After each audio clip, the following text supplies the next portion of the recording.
আলোচক আমাদের piece TV বাংলার একজন ডক্টর জাকির নায়েক, তিনি বাংলাদেশে আসতে চেয়েছিলেন কিন্তু তার আশা হলো না। ঠিক একই অবস্থা আমাদের শাইখের জন্য হতো। এলাকাবাসীকে আমি অনুরোধ করব, যে ভাইরা এখনো বাইরে রয়েছেন আপনারা দ্রুত চলে আসেন, কারণ আমরা আল্লাহ সুবহানাহু ওয়া তাআলার গোলাম। কথা বলেন ঠিক কিনা? এখানে আমরা আল্লাহ সুবহানাহু ওয়া তাআলার গোলাম এবং নবী মুহাম্মদ রাসূলুল্লাহ সাল্লাল্লাহু আলাইহি সাল্লামের অনুসারী। এখানে আমাদের দ্বিমত করার কোনো প্রশ্ন আছে? আমরা কেউ বলতে পারবো যে আমি নবীর উম্মত না? যে বলবে আমি নবীর উম্মত না, সে কি দুনিয়ার জীবন তার কি ভালো হবে? আখিরাতের জীবন তো তার বরবাদ। প্রিয় ভাইয়েরা আমার, এই জন্য আমি আবার অনুরোধ করছি, আমি আশা করেছিলাম যে এই 9টার মধ্যে প্যান্ডেল পূর্ণ ভর্তি হয়ে যাবে, কিন্তু আমি দুঃখিত যে এখনো পর্যন্ত আপনারা প্যান্ডেলটা পূর্ণ করতে পারলেন না। আমার ভাইয়েরা আমার, মায়েরা আমার, বলছিলাম ভাইয়েরা আমার, হৃদয়ের কান লাগিয়ে শুনবেন। যেই মানুষটি আপনি 60টি বছর অতিক্রম করলেন, এই মানুষটির জীবনে সালাত আপনার জীবনে ঠিক হলো না, সালাত আপনি আদা করার সময় আপনি পেলেন না।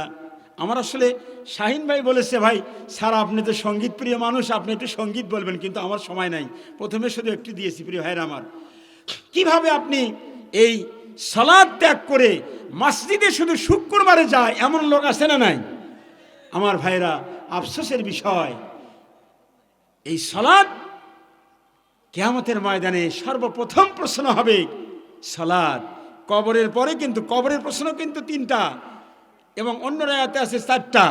আমার ভাইরা, দুনিয়ার জীবন শেষ হয়ে গেলে যেই জীবন আমাদের জন্য শুরু হয়ে যাবে, সেই জীবনের প্রথম মঞ্জিল হলো কোরআনে কারিম, প্রথম মঞ্জিল হলো কবর। আমার ভাইরা, কোরআনে কারিমে আল্লাহ সুবহানাহু ওয়া তাআলা এই কবরের কথা বলেছেন কিনা?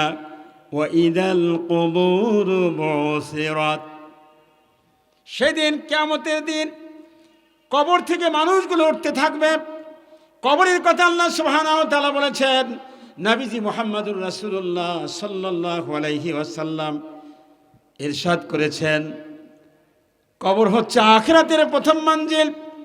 ফাইন নাজা মিনহু ফামা বাদা ইসরা মিনহু, কবর থেকে যে বেঁচে যাবে, 3টি প্রশ্ন থেকে যে বেঁচে যাবে, তার পরবর্তী মঞ্জিলগুলো, ধাপগুলো তার জন্য সহজ হয়ে যাবে।